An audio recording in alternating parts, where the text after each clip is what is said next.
Produced by Podcast Architects. Alrighty. Hello guys, welcome to Hit the Gas. This is the first time I'm hosting this show. I'm very excited to bring on the usual host of the show, Jake, one of the co-workers, one of the hardest workers I've ever met. Thanks, so welcome man. to the show, Jake. Honestly, I'm sure you feel a little weird not I being do. able to dish out the questions, but let's get started in a simple way. Just tell us about, kind of your background, how you started with Podcast Architects, and how you made it happen. Yeah, man, for sure. So, I was originally born in College Station, which is where we're based out of, and we moved away whenever I was pretty young, like 13, and then when I graduated high school, I was looking for a job, so I worked at this warehouse for a little while, and for about 8 to 9 months, and then I got out of that job, and then I was working at this mom and pop type shop. It was like a pawn shop pretty much. And anyway, I was very unhappy there. Was not enjoying life. I was working hard, but it was just not very fulfilling.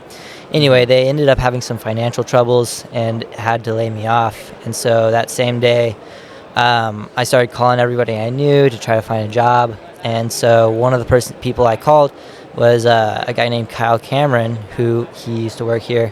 And he said, "Yeah, I'll talk to you." And I said, "Yeah, you mentioned a podcast company in the past, and we had talked before about this." And so he said, "Well, let me text Ben." And so he put me and Ben in a group chat. And then 30 minutes after I was laid off from my job, I was on the phone with the CEO/founder of Podcast Architects. And so he kind of was like, he just kind of laid out the core values for me, told me everything about it. I said, that sounds awesome. He said, "Okay, well, head to this shoot." It was On the Move, KNSM with A&M. I went there, met Corbin, met Cullen, and Jeb. I mean, it was a great time. I met everybody, and they seemed to like me, and then I've been with PA ever since. Yeah, what's your favorite part about being on the team and working for Podcast Architects now? Yeah, man.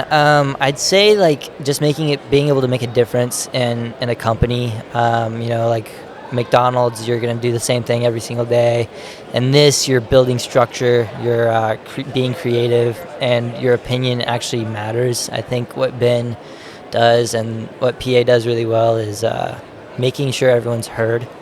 That's a great thing about what we do here. So. I'd say just going to different shoots like this. We're here at we're at TASB actually. Just being able to, I've always wanted to do production. Always been into photography, and video production. So, man, I just like doing my job. No, that's awesome, man. I mean, you're a great addition. I think Jake is, here around Product Architects, we have problems sometimes. Obviously, in any business, you have problems. Sometimes things might go wrong, or you need, there's a lot of work and you don't know what to do.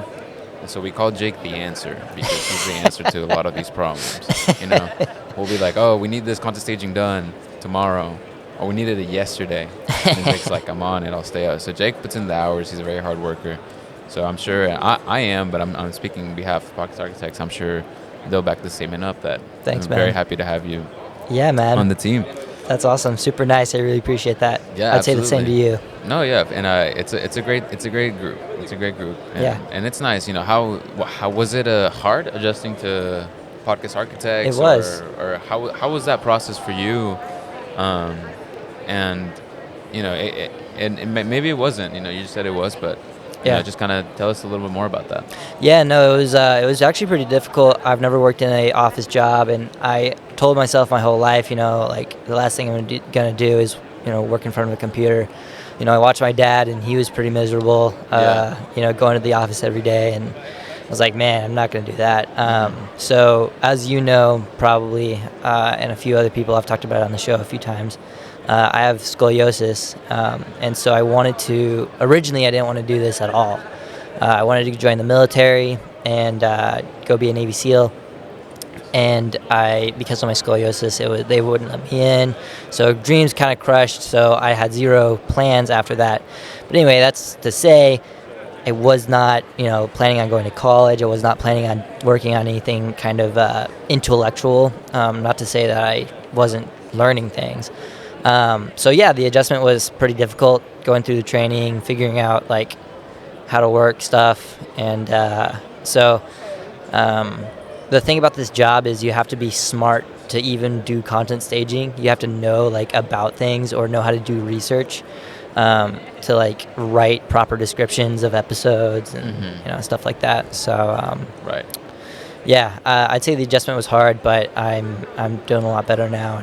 And the adjustment to any job is probably difficult. So Right, at first, for sure. Yeah. I mean, you come in and you have high expectations for yourself. You've always, but like you learn by doing. You really learn by doing it here, like getting a lot of reps, getting a lot of repetitions. Obviously, it's very easy to get the minutes in this type of industry because you have to listen in for minutes, sometimes hours, and so it's in a way it's easier to get used to the work because of that.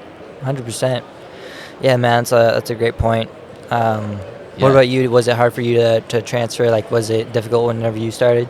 A little bit. I think I had really good mentorship early on. I was really like tied into Mark and Colin a lot early on, so Nice. I had really good mentors, and then after that, after like a few episodes, I got the hang of it, and then from then on, I just put some of my own juice into it, and it was a good fit. Yeah.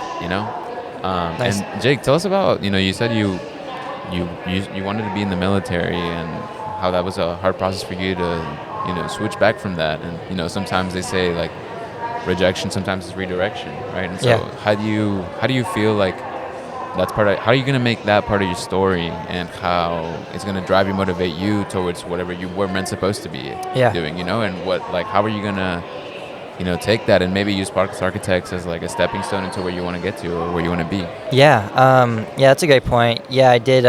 So my dad's a Marine, and I wanted to kind of one-up him in a sense, just because I'm a competitive guy.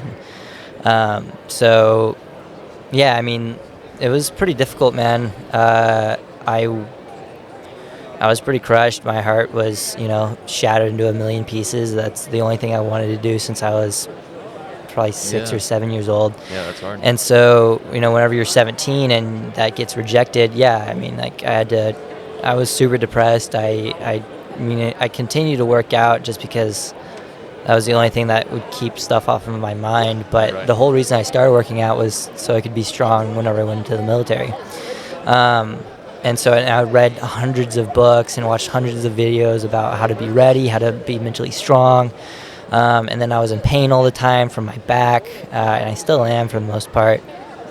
So yeah, it sucked. I mean, like, there's no easy way of putting it. But closing one door, opens 5 others. A lot of times, you just have to be looking for it. And if you're stuck in your own depression, then you're not going to be able to see those doors and those new opportunities. So, That's very true. Yeah, man. I mean, yeah, you can really blind yourself if you're so caught up on the past and the things that didn't work out rather than focusing on things that could work out. Yeah, absolutely. And I think that's a great point. Have you ever heard about the red car theory? The red car, I've heard of the butterfly theory, but I don't think I've heard of the red car theory. I'm not sure if it's the same thing. It might be, but it's like you drove here today, right? Right. I mean, you drove us, so yes, you obviously drove here. But would you be able to tell me like how many red cars you saw on the way here? Oh, no, I wouldn't. Okay, but hypothetically, if I would have, right before we got on the road, if I said, hey, if you give me the exact number of red cars that we see from the hotel to this conference, you would definitely be able to tell me. Yeah. You'd be looking out for it, right? So in a 100%. way, opportunity is the same way. Right? Yeah.